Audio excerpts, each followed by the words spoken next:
Hello, I'm Sujit Rajan, consultant pulmonologist at the Bombay Hospital and Bhatia Hospital in Mumbai. And I welcome you all to Season 2 and Episode 11 of Healthcare Superstars. In the first season, we have seen some amazing cases within the ILD, the COPD, and the Asthma series. In Episode 11, based on audience demand, we again move into an important area of respiratory medicine, which is primary care asthma management.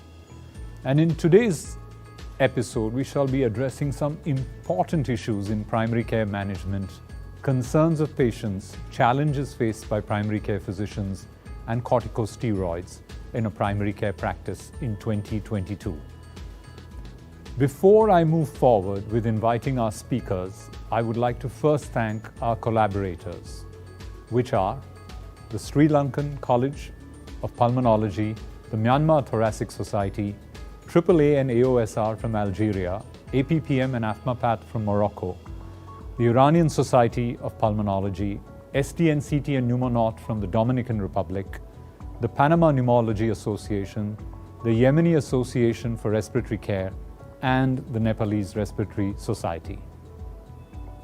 I'd like to first introduce our speaker from Sydney, Dr. Christine Jenkins.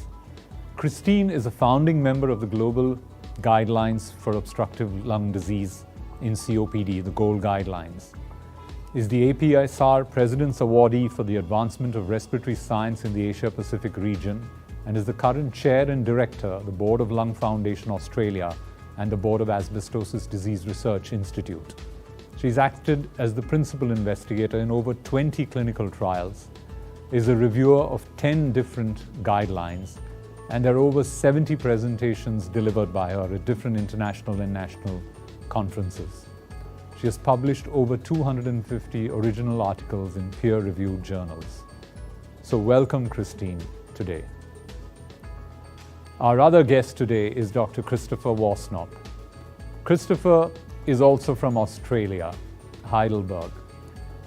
He is the past governor for the American College of Chest Physicians for Australia. He's a fellow of the Melbourne Medical School Academy of Clinical Teachers. He's an expert advisory panelist on asthma, COPD, insomnia, and chronic cough of the China-Australia International Research Centre. He's a member of the Thoracic Society of ANZ and Australia Sleep Association, and has over 180 presentations at different international and national conferences. He's written more than 30 original publications, 6 editorials, 20 reviews, and 3 book chapters and 30 abstracts. So welcome, Christopher, to today's meeting. Okay, so over to you, Christine, for case 1. Case 1 is a 15-year-old boy, and he's mid-teens, and he has had wheezing episodes since he was around preschool age and just prior to starting school. But since then, those episodes have really been quite intermittent, although they have occurred particularly with colds. In between times, he has seemed to be fairly well controlled in terms of not being troubled by a lot of wheezing. And in general, because these events have been associated with viral respiratory infections, he's actually tended to have those more frequently during the winter and spring. And so he has taken inhaled steroids during that time over a sort of 6-month period every year. He's never actually, though, managed to be off inhaled steroids for more than a year at a time. So he has these episodes triggered by viral infections.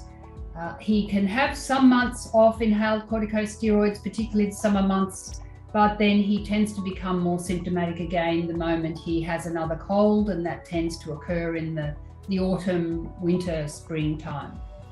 He's physically very active, and he's started now to experience more wheeze and chest tightness when he's training for soccer. So this is a change insofar as he previously has tended only to wheeze in association with an active cold, but now he's actually starting to develop some exercise-induced symptoms. And these are most obvious to him, particularly when he's training in rather cooler air in the afternoons after school, and also if he's running in the mornings, which he now does to stay fit for soccer. He's taking an inhaled corticosteroids, 160 micrograms per puff of cyclosinide, and he manages to take this most mornings. He does acknowledge that he sometimes forgets if he's in a big rush getting to school, but occasionally also if he's been running and he knows that he's a bit tight in the chest, he'll take 2 puffs. So he's variable in the way he takes his inhaled steroid, but most of the time he manages to do it. However, he still needs to premedicate with salbutamol, and this mostly prevents exercise-induced bronchoconstriction. But what's happening now is that he's having enough of these episodes such that he is taking 6 to 8 puffs a week during the winter months. Other than this, he's currently very well, and his mum has come along asking for another salbutamol prescription, so that they're tending to run out of salbutamol because he's taking it more often. He's got one in his sports bag, he's got one at home, he's got one in his locker at school, and she would like a script for some more salbutamol. Thanks, Christine. This is a difficult age group, right? 15. I mean, it's somewhere between pediatric and adult. They tend to get neglected. I find it a bit of a challenge sometimes. I find very normal spirometries in this age group. So what would be the tests you would do for such a patient when they come in? Or, they've obviously been referred from the primary care physician who is not clear what to do. And is there a lot of tests that you would need here? There's not necessarily a lot of tests that you need at this point, but you do need some essential tests. And I think that understanding what is essential at this point of time is probably the crucial thing. And to my mind, it needs to be the case that you investigate Ben a little further before you instantly give the mum what she has come to ask for. And it would concern me very much that he's using this much salbutamol during the week, even though it is mostly to prevent exercise-induced symptoms. But what it's telling me is that he is experiencing these symptoms, even though he tells me also that he takes his cyclosinide fairly regularly. So it seems that despite the fact he's taking a preventer medication fairly regularly, on average about 5 days a week, and he often takes 2 puffs of this, a very decent dose of cyclosinide, when he is training or a bit aware of some chest tightness, he's still getting breakthrough symptoms. So I think this salbutamol dosing is telling me that he's not optimally controlled. So I would like to know a bit more about his control, and I can do a very simple assessment of that in asking him more about his symptoms and really doing the equivalent of an asthma control test with him, or an asthma control questionnaire. So I would ask him about whether he's using salbutamol at any other time of the week, in any other circumstances. Is he actually missing out on some activities that he'd like to do because he's getting wheezing and chest tightness? Does he feel he's playing his best possible football despite the fact he's getting these symptoms and taking salbutamol? Is he missing any time from school or work? Has he had to have any unscheduled visits? Is he waking at night at all? Has he woken at night in the last week to 2 weeks? And that information will give me a very good idea of his asthma control, along with the symptoms that he's volunteered. But I also need to know his lung function. I need to know, is he actually now experiencing some airflow limitation if he doesn't take salbutamol? So is his pre-bronchodilator spirometry perhaps not optimal, even though he may still be able to achieve post-bronchodilator results that are very good? So I would want to know his spirometry. And I would also like to know, does he have other risk factors for more persistent asthma? I'd like to know whether he's atopic, what his skin test results are, and I'd ask him about other allergen exposure and whether or not there's a cat or dog at home. issues like that might help me to know, is this now more persistent asthma and not simply related to having a cold, the winter time, a bit of exercise-induced asthma. I think it's most important that we don't assume that. Mentioned he was using SABA 6 to 8 times a week. Now, would you look at that very strongly as an assessment of his asthma control, or do you think he could also use ciclesonide? Because there has been data of using an inhaled steroid to prevent exercise-induced asthma as well as the SABA. So this boy was obviously using the SABA. And how do you read that information?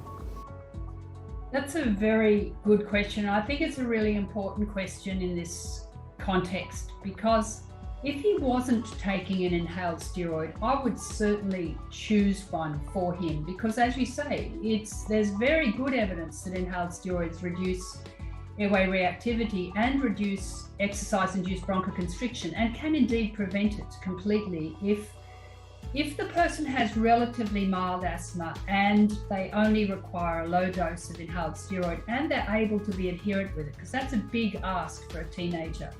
But if they are able to take it regularly, then it is a highly effective way of reducing exercise and preventing exercise-induced bronchoconstriction, and it can significantly reduce the amount of salbutamol needed as a consequence.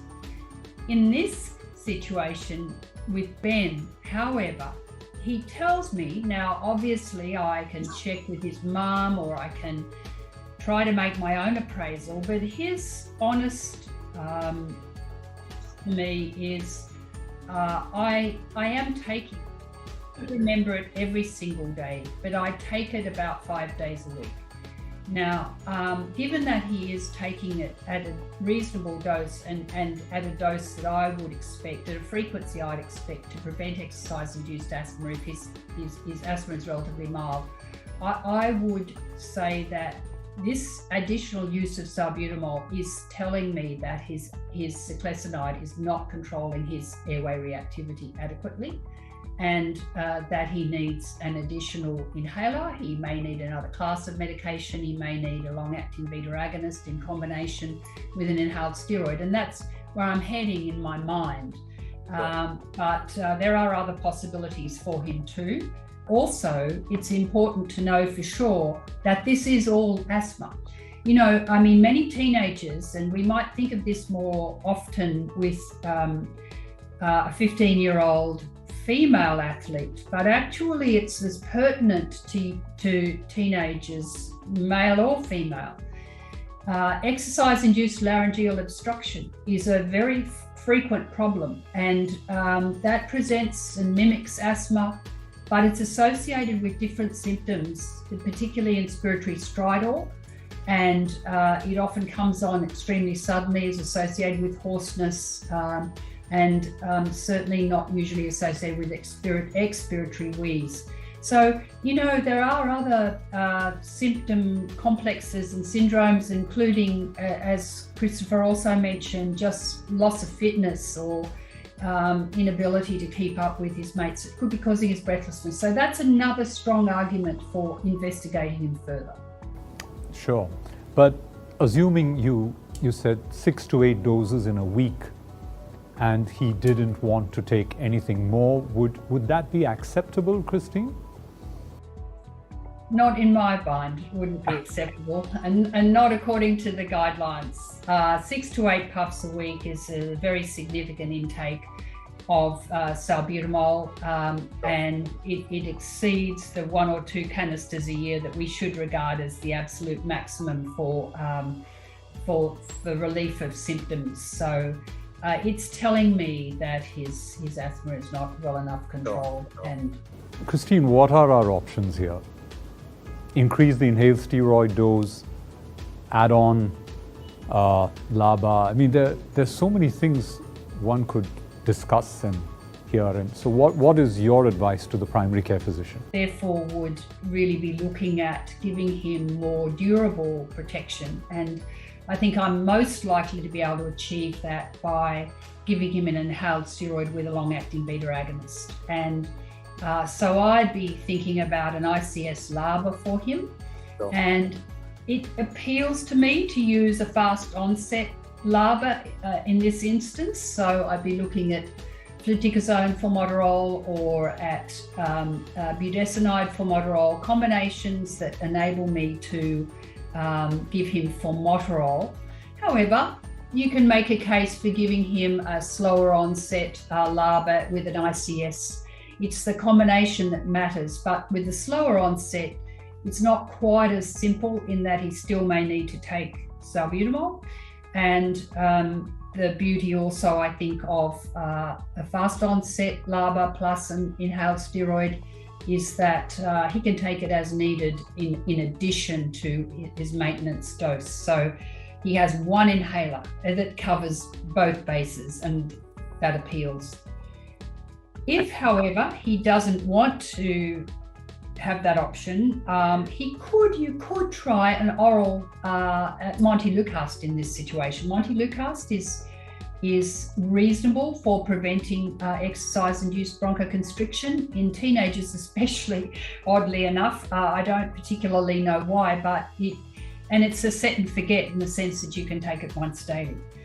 Christopher will talk later about why some oral medications are not a good option in asthma, but this might be one situation where you might consider it.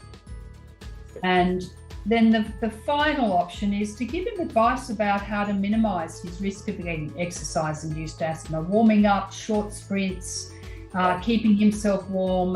There are other ways to try to minimise this impact as well, but they don't avoid the fact that he has suboptimally controlled asthma at the moment and he really needs additional medication.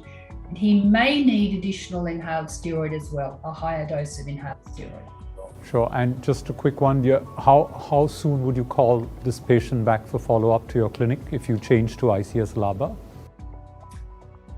In this situation, I would certainly be looking to try to see him again in a month to 6 weeks. Sure. He wants a quick fix probably. Yes. Because he's playing soccer through the season and he wants to be able to be really good for the end of the season. Sure. If he's in the final rounds. So I would even potentially review him in 3 weeks' time. This is an ideal situation where you get him back, he's motivated, you show an interest in what's going to happen for him, and I think 3 weeks would be a perfectly acceptable time to review him in primary care. Sure. And a final comment on weight gain. We do see children gaining weight on inhaled steroid. How much would you attribute to the drug and how much would you attribute to overall well-being? Studies suggest that there is a very small risk, but again, it's in doses usually of around 800 micrograms of budesonide equivalent a day and more. And so, again, I haven't mentioned this, but this probably is something that's worth remembering, that minimizing any oral mucosal absorption of inhaled steroids is a valuable thing to do. And so you can do that by either using a spacer, which captures what would otherwise be oral deposition, or else just doing a rinse out, or encouraging kids and adults to take their inhaled steroids before they clean their teeth. And that way they will actually, have rinsed their mouth out just as a natural phenomenon, cleaning their teeth. But it's also a nice reminder, a little forget-me-not reminder to pair taking the inhaled steroid before you clean your teeth. Super. Christopher, over to you for case 2. So I have a case which is going to illustrate the issue about whether one should use inhalers in asthma or rely on oral medications. This patient is an adult now, Mr. Pill, a 24-year-old man who has had asthma since childhood. The diagnosis has been confirmed recently with spirometry at the local hospital. So this case is not about whether we have the correct diagnosis or not. We'll accept that and we'll talk about the management. He's had several admissions to hospital with asthma attacks as a child. And now as an adult, his asthma doesn't seem to be quite as bad, but he does go to his local doctor or the hospital emergency department with bad asthma several times per year and has to have treatment for an exacerbation. He's still working and playing soccer, so his asthma couldn't be that bad, can it? He's a bit tremulous and tachycardic when you see him. He's probably just a bit nervous seeing the doctor. Maybe he looks a bit Cushingoid, probably too much junk food. And his girlfriend had brought him along to see you, who's a nurse. Perhaps she's overreacting. He has a salbutamol inhaler, but his inhaler technique is rushed and rather poor. So others that he's been seeing in other clinics have put him on salbutamol tablets and also theophylline tablets. You work out that with his asthma attacks, for which he gets treated with prednisolone, he's probably taking about 0.5 gram of prednisolone per year. So quite a big dose of corticosteroids. So we need to look at daytime symptoms, nighttime symptoms, use of reliever inhalers, activities being limited by asthma, and other things such as exacerbations, time off work, time off school, and also, if you have it available, doing spirometry and peak flow charts if the patient will keep those. And the reason that we understand this, but we need to convince our patients as well, not necessarily with scientific language, but that asthma is a disease of chronic inflammation of the airways, and that then leads to bronchial hyperresponsiveness as a secondary phenomenon. It's usually mediated by eosinophils, mast cells, and CD4 cells. And that's important for us to understand because eosinophils are very sensitive to corticosteroids. And so that's what we're aiming to do with our treatments.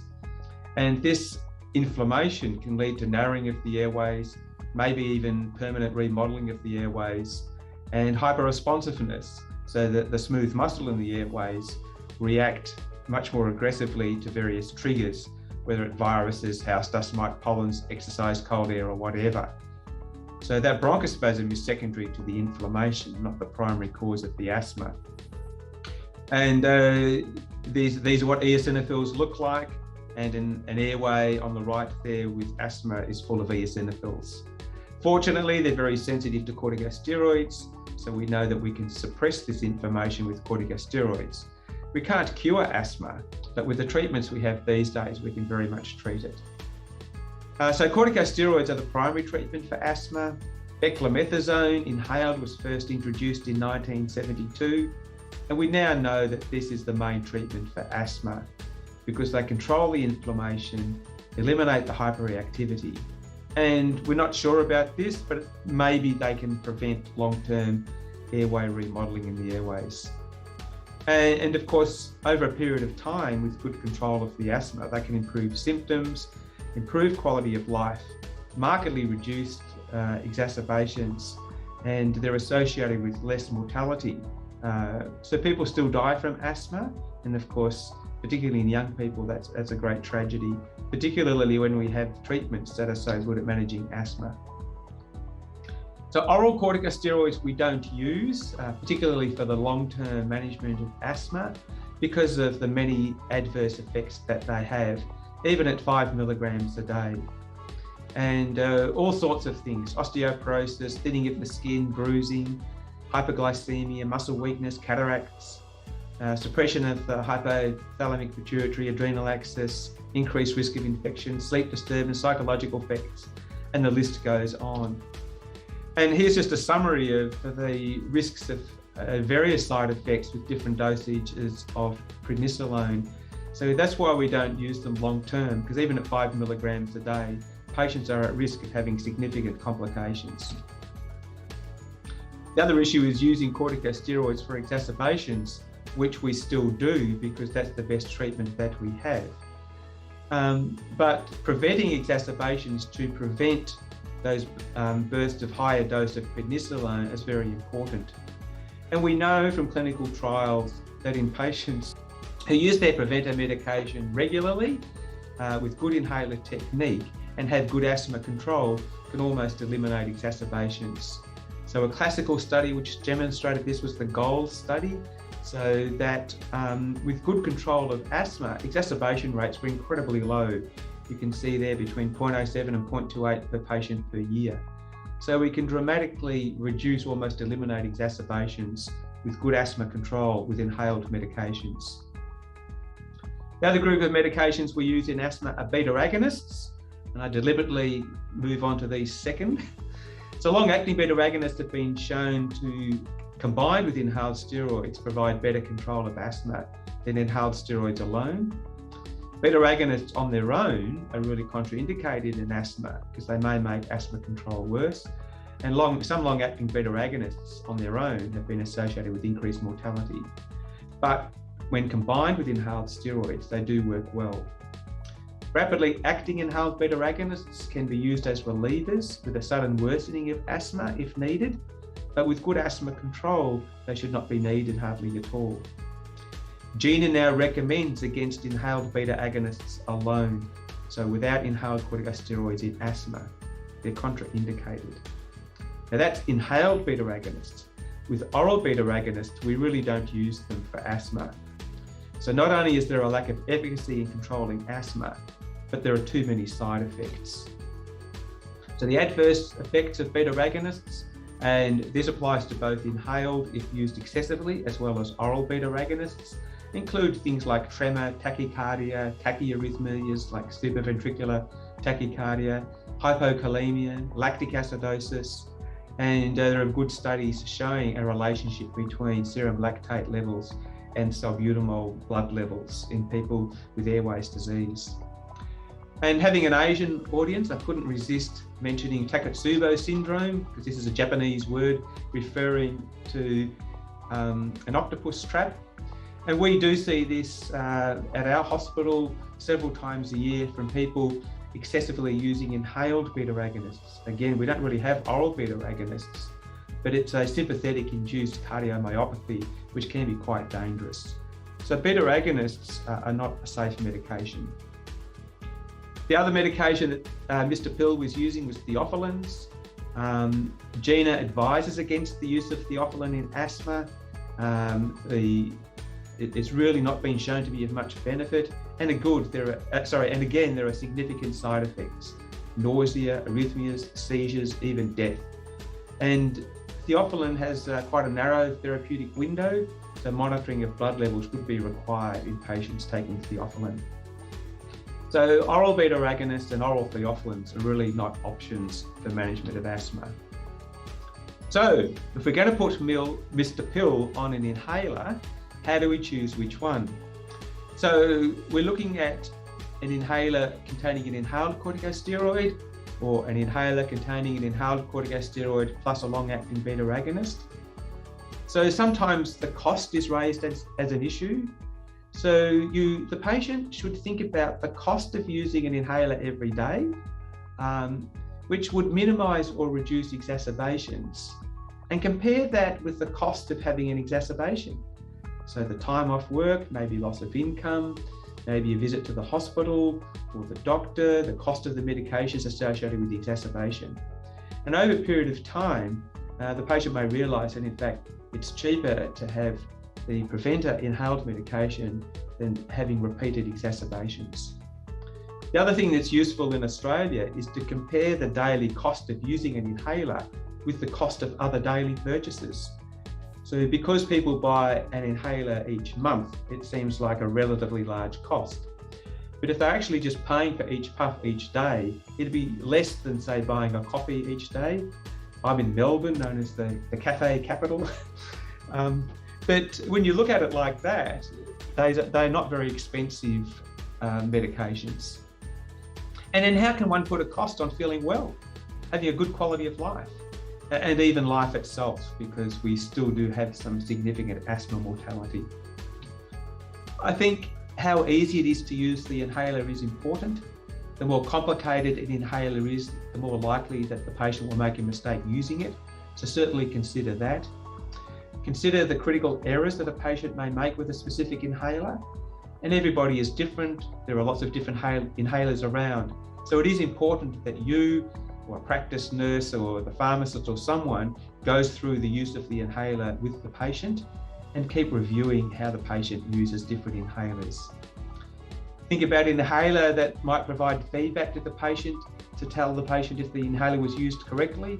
Some of them do this quite well, some of them don't, and that will depend on the confidence that the patient has in using a particular inhaler. And the other important thing is, does the inhaler let the patient know when it's empty? Some of these have nice counters which can do that, or capsules which are useful. Others don't. Again, it depends on the patient, but that's a factor that needs to be considered. And I can't overemphasize the importance of educating the patient about why they need the inhaler, what they're using it for. It's a long-term treatment to prevent things from happening, and always keep checking the patient, checking their adherence and checking their inhaler technique. So adherence is particularly important. Once a day might be easier for a patient to use, so think about that. Think of the drugs being longer acting. Patients need to understand that asthma is a chronic disease that can't be cured. So they're talking about long-term treatment, not just some occasional intermittent treatment. And to help with adherence, it's often useful to link the use of the inhaler with another daily activity that they're already used to doing, whether that's cleaning the teeth, cleaning the soccer boots, kissing the wife goodnight, whatever it is. Link a daily activity with the use of inhaler, so it just becomes an ingrained habit. So what about our patient? So Mr. Pill is now using an ACS-LABA inhaler every day with good inhaler technique, and we keep checking it. His oral medications have been stopped, so he's lost the side effects, particularly the tremor and the tachycardia and so on. He no longer wakes at night. He's able to work and play without difficulties, and he has had no more exacerbations. And this is what we see in randomized controlled trials of asthma treatments, ACS-LABA. And what we should try to do is get our patients to behave like these clinical trial patients. Good adherence, good inhaler technique with asthma treatments that we know work well. It's taken time to get through this. You're not going to achieve this in a 10-minute consultation. So it's multiple consultations, reviewing the patient. But if he understands that he's not cured, he's got a simple, easy treatment, little in the way of side effects, and he'll just be a much better person with his asthma control. And he saved a bit of money now because no more exacerbations. So he takes his girlfriend out to dinner more often. Maybe that was her motivation for taking him along. So my conclusion is that asthma is a disease of airway inflammation. The primary treatment is corticosteroids to suppress the inflammation. Bronchodilators may be added to the corticosteroids, but inhaled medications are preferred because they're much more effective and they have markedly less side effects than oral medications. Over to you for case 3. This is Sarah, and Sarah is 36, and she's had very occasional, she tells me, she's had very occasional mild asthma since her childhood. Although when I explore that, she doesn't really have any hard evidence for it being mild. It's just that it's only troubled her occasionally. She takes no regular medications for it. And she has 2 young children, and she works as a cleaner, a domestic cleaner, 3 days a week. And the last couple of weeks, she's found that her usual activities are causing her to become much more breathless and to develop some chest tightness associated with her shortness of breath.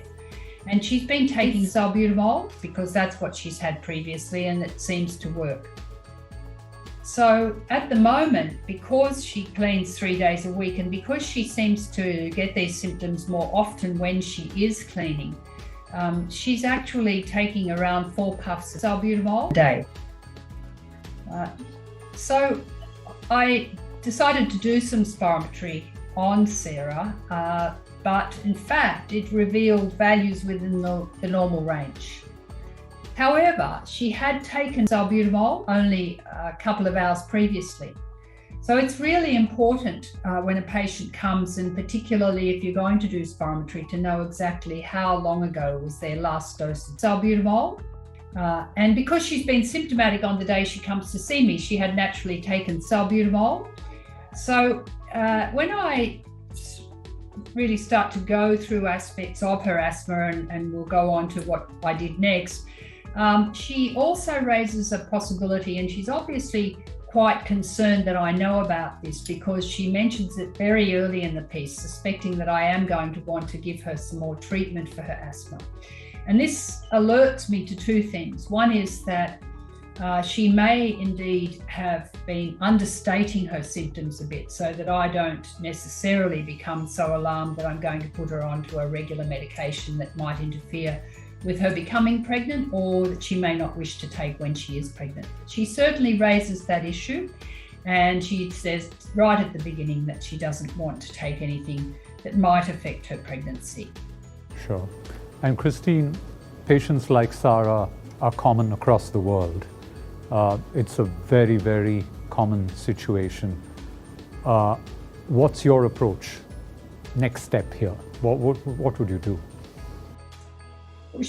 I understand she's a young woman, and I think young people, young adults don't expect themselves to have a chronic illness that is going to require a regular medication. So you do have a challenge, and it's important that you recognise that it's not an easy thing for many young adults to accept that they need to take a medication day by day, or that something that they've experienced intermittently, like asthma, is something that is actually, as Christopher said, it is a persistent inflammatory process, and it may not be causing symptoms every single day, although symptoms may be readily relieved by something like salbutamol. However, the inflammatory process is ongoing, and if it's not treated appropriately, if the root cause isn't treated, then there may be long-term airway damage. So I do see this as a challenge, but an enjoyable one, and it's one in which I hope that I'd be able to explain to the patient the nature of asthma. It's not an intermittent disease, it's there all the time. It's an inflammatory disease, and it needs treatment that addresses the inflammation, not just that treats the symptoms. And I usually liken using salbutamol, finger in the dike. It's simply stopping a moment that threatens to be more catastrophic, but it's not doing anything to treat the long-term probability of having symptoms and having problems from the disease. Sure. But Christine, a Sarah-like patient is going to come back to you and say, I had 2 young children, I never had a problem there, so why do we need to review anything major over here? How would you respond to that? Yes, I'm going to say I understand, Sarah, and it's not easy to accept that, something like asthma just occurs out of the blue and then affects you quite profoundly, and if you don't treat it, it may go on to affect you even more seriously. So I would normally want to embark on some kind of tests that would help her to appreciate that it's not just a matter of having symptoms time, but that she actually has a problem that needs to be treated in the more long term. And so I think the next steps with her are both to explore her symptoms a bit more significantly and ascertain what her asthma control really is, but also to do some objective tests. She does need to have spirometry performed, and we do need to see what her lung function is like without Ventolin. Sure. And what percentage of pregnant women have a problem, Christine, with taking a steroid inhaler? Well, many pregnant women will have a problem with taking any medication, and they will be very, very, very reluctant to take anything. So again, it's important to explain to the patient that once you've demonstrated that they definitely have asthma, and that asthma is a significant issue that, if it's not treated, could cause them a lot more problems, then you need to explain to them, in particular in the context of pregnancy, if asthma isn't treated, in fact, it's more serious for the baby and for the mother. It's not just a matter of the mother deciding that she will put up with symptoms, but the baby has a worse outcome potentially if the asthma isn't treated.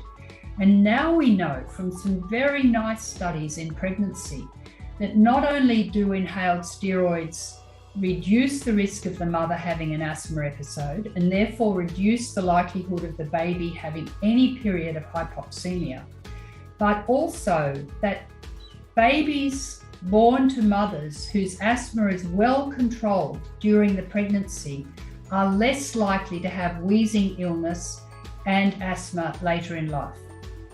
So, these are really important messages to convey to patients who might be contemplating pregnancy or who are actually pregnant. It's not just a matter of protecting your own health, it's a matter of protecting your baby's health. And it's not just your baby right now while you're pregnant, but it's actually your baby's health in the first few years of their life. They're less likely to have wheezing illness. And at age 6, they're less likely to have asthma. If you have asthma, but it has been well controlled during your pregnancy with a preventative medication. So, those are the sorts of messages that I'd be trying very, very hard to convey and help. I know those are not obvious things. And so, again, it goes back to Christopher's point. We have this knowledge. We should not be possessive of it. It belongs to patients. They have a right to know these things and to make judgments about their management based on a real expansion of their knowledge. Yeah, but this was fantastic advice, I think. And I wasn't aware of it myself, that outcomes for asthma in the children are also better when the mother takes inhaled steroid through the pregnancy. So safe medication for the mother, safe for the child, and safe for the child not just now, as you said, but even after. I think great messages, Christine. Any particular device you would prefer in pregnancy, or it could be MDI or DPI, or do you have a choice there? In this situation, as in all the situations when I'm prescribing a new inhaler, I'd actually want to talk to the patient about the possibilities and also see whether or not they were able to use a dry powder inhaler versus a metered dose inhaler more effectively. And I was at a workshop session with Omar Usmani from the UK recently. He has a great interest in helping patients to manage their inhalers well. And he said that they use a program they call, an approach they call ACT. And in this approach, they assess the patient for their capacity to take either a dry powder inhaler or a pressurized metered dose inhaler first. And a pressurized metered dose inhaler requires a slow inspiratory effort, whereas a dry powder inhaler, because they have higher internal resistance, usually requires a fast inspiratory effort.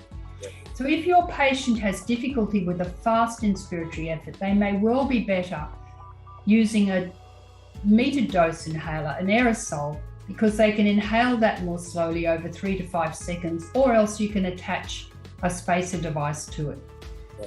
And so they assess first, then they choose the inhaler, and then they train the patient.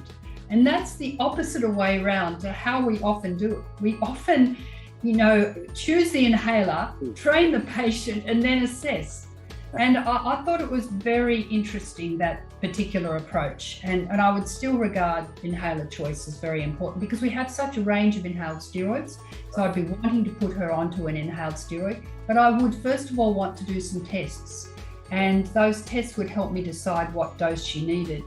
And the tests that I'd be wanting to do, I'd want to assess her asthma control, repeat her spirometry without the short-acting beta agonist beforehand. Look at the occupational risks. This is really important. She's exposed to a lot of aerosols. She's exposed to a lot of cleaning agents. There are all sorts of fumes that come off these agents, and she may well be getting some occupational asthma. Sure. So I think that's important. And then, as I said, I'd be talking to her about her concerns, trying to explore her apprehensions, trying to address them where I could, and also help me to understand her fears about pregnancy and medication, so that I could talk to her about the best approach for managing this situation. And as I said, then assess her preferred device, and then explain why I'd be choosing an inhaled steroid and in the preferred device. And then I'd be assessing how well she used it after I'd hopefully trained her well. And I want to review her and make sure that it was actually working effectively for her. Sure. Just a final question on this case, Christine. Spirometry in pregnancy, would you make a blanket statement safe or would you sometimes have to discuss with the gynecologist if there's a low-lying placenta late in pregnancy that this could be a worry?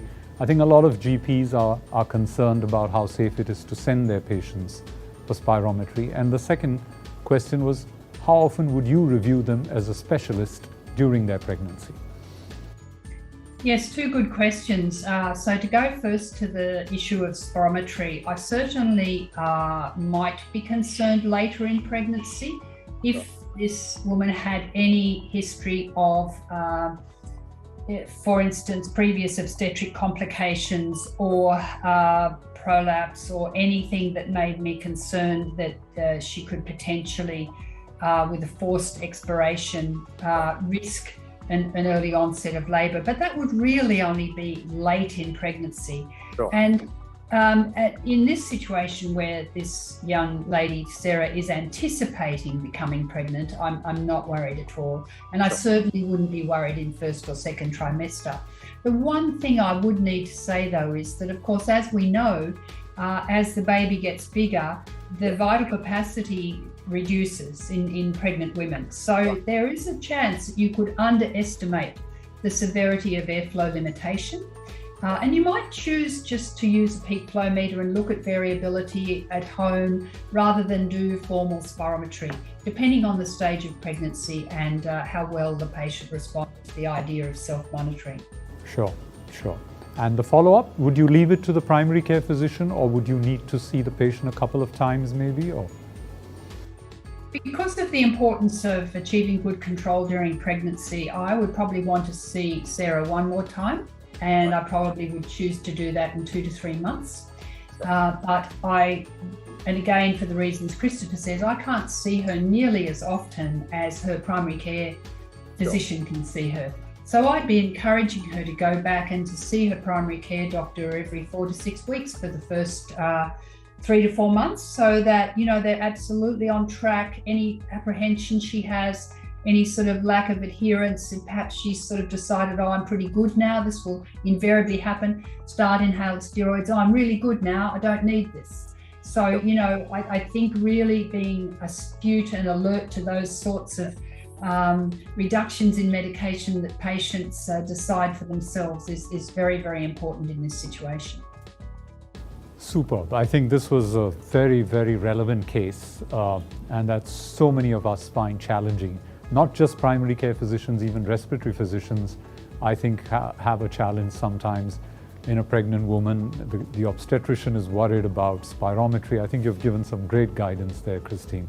Thank you very much. 3 outstanding cases, lots of messages. I can't thank you all enough.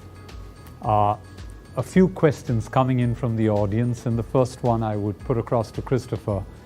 Are steroid inhalers safe for professional athletes to use? The simple answer is yes. Detail would be, it's certainly a lot safer to have asthma well controlled with an ICS or ICS-LABA inhaler used regularly and correctly than to have uncontrolled asthma. So doing heavy exercise is definitely a trigger for asthma, which may well happen if the asthma is uncontrolled. And also exacerbations for whatever cause, which might require oral corticosteroids like prednisolone to treat. So it's definitely much better to have the asthma well controlled with inhaled steroids. Obviously, one wants to use it at the lowest possible dose. That's usually better achieved by combining it with a long-acting beta agonist. If the person's really concerned about systemic availability, the more modern corticosteroids have less systemic availability than the older ones. But in general, it's better to have the asthma well controlled than needing prednisolone. I think the other thing that arises with professional athletes, if they're in a sport and at a level where they might be prone to getting drug testing, then they should check with their local sporting organisation and WADA if they're on the international scene to see what requirements there are. So usually it means that a certificate is given to the athlete which identifies that asthma diagnosis has been well established and that they need to have the appropriate medications. The next question to Christine. Any specific considerations, Christine, to keep in mind with dealing with obese patients with asthma? There have been concerns about inhaled steroids not being so effective. Any thoughts that you have in that category of patients? Yes, I think this is a very challenging problem, and there's no doubt that it's challenging at several points. It's challenging in diagnosis because some obese patients, at least, will tend not to maintain very good levels of physical activity. They may be deconditioned, and some of their breathlessness, exertional breathlessness particularly, may simply be due to loss of fitness. It may also be due to their obesity mechanically affecting their lung expansion. So depending on the extent of their truncal obesity, that can be an issue. And so that can all be playing into their symptom presentation. And so I would say with obese patients, it is especially important to do their lung function completely, to have a look at their lung volumes as well as their spirometry. In terms of working out whether there's any restrictive component or just how obstructed they are, because I think it's very difficult to assess.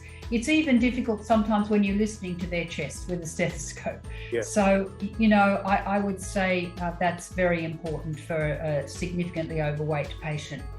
The second issue that I'd comment on is that it's seriously worth exploring how you can help them to lose weight. Now, many of them will have tried multiple different things, but sometimes if you've got access to a physiotherapist or an exercise physiologist, somebody who can give them an exercise plan or help them to participate in an exercise program, that can be really very useful. So I would always think about trying to address the root cause, even though, I know that many overweight patients have made many serious attempts to try to reduce their weight and have not succeeded. My third comment is about the fact that asthma in people who are overweight or obese, asthma associated with obesity is more commonly a neutrophilic type of inflammation. And that's why inhaled corticosteroids are often not as effective in overweight patients.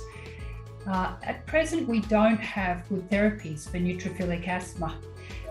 There are some studies of, for instance, the macrolide studies were embarked on in part because we thought that macrolides might be helpful for neutrophilic asthma rather than for eosinophilic asthma, but actually they're useful for both phenotypes, both inflammatory phenotypes. So I think that you sometimes have to judge the dose of inhaled steroids very carefully, and you might consider giving another agent, like a long-acting antimuscarinic agent as well, rather than just more and more inhaled steroid, because more and more inhaled steroid is not necessarily going to get on top of their asthma. And whereas another bronchodilator may well be helpful. It doesn't mean that you shouldn't treat with inhaled steroids, but I think ramping up the dose beyond a moderate dose, 800 micrograms of budesonide equivalent, is you've got to have good justification for that. So doing pheno or something like that to have a look at whether or not there is out of control eosinophilic inflammation. And if there isn't, I wouldn't be keeping on going with the high dose inhaled steroid. Super. That was almost a lecture on obesity and asthma, Christine. Thank you so much. I'm sure if the lung volumes are high, the anticholinergic would help even further. Great points. And I think the last question now to Christine. For patients who are still enjoying taking their tablets and comfortable using their tablets for asthma control, what should be the message to them?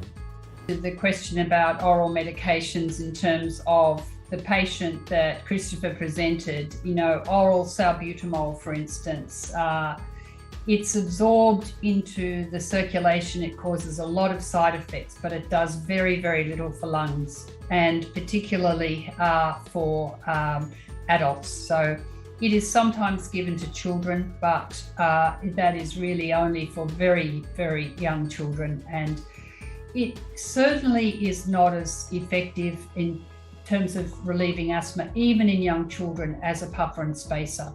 So from a very young age, we should actually be using inhaled medications. And oral medications, they're a thing of the past in terms of they preceded inhalers because we didn't have the technology that we now have. Now we know the beauty of asthma treatment is you deliver the medication to the place you want it to work. You couldn't ask for anything better. It's like if you've got a skin condition and you can put an ointment on your skin. In this case, you deliver the anti-inflammatory medication straight into the airways, and that means that it virtually never causes major problems in terms of side effects anywhere else because it's only active in the lung. If you have to have very high doses, you sometimes see side effects, but really the beauty of inhaled meds is that you're delivering it to your target and you're not delivering significant doses elsewhere. So oral medications are the other way around. You're not delivering to your target and you're giving heaps of medication to the wrong spot. So, I would say if you want lots of side effects and no benefit, well, by all means, take oral medications. But if you want lots of benefit and no side effects, use an inhaler. Thank you so much. And a final question to both of you all, since we have a primary care audience. Christopher, in your opinion, what percentage of asthma patients can be managed by a GP today and don't need referral to a respiratory physician? So, well, we know from well-conducted clinical trials in patients who use inhalers properly and are adherent to their inhalers that the vast majority can have their asthma well controlled. And put it at 90% maybe? Yeah, 80% would be a good figure. That's a huge. And often those who don't have well-controlled asthma are in that population that use the inhalers regularly and properly are due to additional things like cigarette smoking that make it more difficult to control asthma. Sure. So I think what I tell the GPs locally here is that we've got to get our patients to behave like clinical trial patients. And that's the art of medicine. How do you do that with the person sitting in front of you? Right. The other thing is that I liken asthma treatment to epilepsy treatment. You know, if someone has a seizure, we don't start them on epileptic drugs, then stop it a month or two later, wait for the next seizure, start them again, stop it after a couple of months, wait for the next seizure. They stay on epileptic drugs continuously for a long time, don't have any seizures. That's great management. It's the same with asthma. They stay on their inhalers, ACS LABA for a long period of time, and they'll end up not having much in the way of symptoms, not having exacerbations, not needing relievers. That's good asthma management. We just got to convince the patients. 80%. Would you agree with that figure, Christine? Around 80% or more? Yeah, I absolutely would agree with that. And I would even say that even if some patients require a first visit to a specialist just for assessment and for a sort of objective appraisal of their asthma, particularly if they're complicated. Often they don't have severe asthma, they only have mild asthma, but there's something else playing into their symptom presentation. And I think that, once that is sorted out, then ongoing management from the GP is still the key to a good outcome. And even for people with severe asthma, the GP is still the first port of call. So, I don't think there's any person with asthma who shouldn't be looked after by a GP. It's just that about 20%, and I agree with Chris here, that around 20% of patients will benefit definitely from seeing a specialist. And amongst those, there'll be a predominance of people with moderate to severe asthma, but even they still need their GP, absolutely. So thank you so much, Christine and Christopher. Thank you so much for your time. We've had a wonderful meeting, excellent cases, outstanding discussion. Thank you so much. I would again like to thank our collaborators, which are the Sri Lankan College of Pulmonology, the Myanmar Thoracic Society, AAA and AOSR from Algeria, APPM and AthmaPath from Morocco, the Iranian Society of Pulmonology, SDNCT and Pneumonaut from the Dominican Republic, the Panama Pneumology Association, the Yemeni Association for Respiratory Care, and the Nepalese Respiratory Society. Thank you so much for all your collaboration with us. To inform you all, the episodes of Healthcare Superstars are now archived. To watch them, please register on the app that you can see on your screen now and deep dive into the world of healthcare superstars. Thanks to all the participants for your active participation. We have received an overwhelming number of questions, and for the answers to the same, please stay tuned for the FAQ section in the archive section for episode 11. We also look forward to your valuable feedback before you log out from the session. And I look forward to meeting you again in Season 2, Episode 12, very soon. Thank you.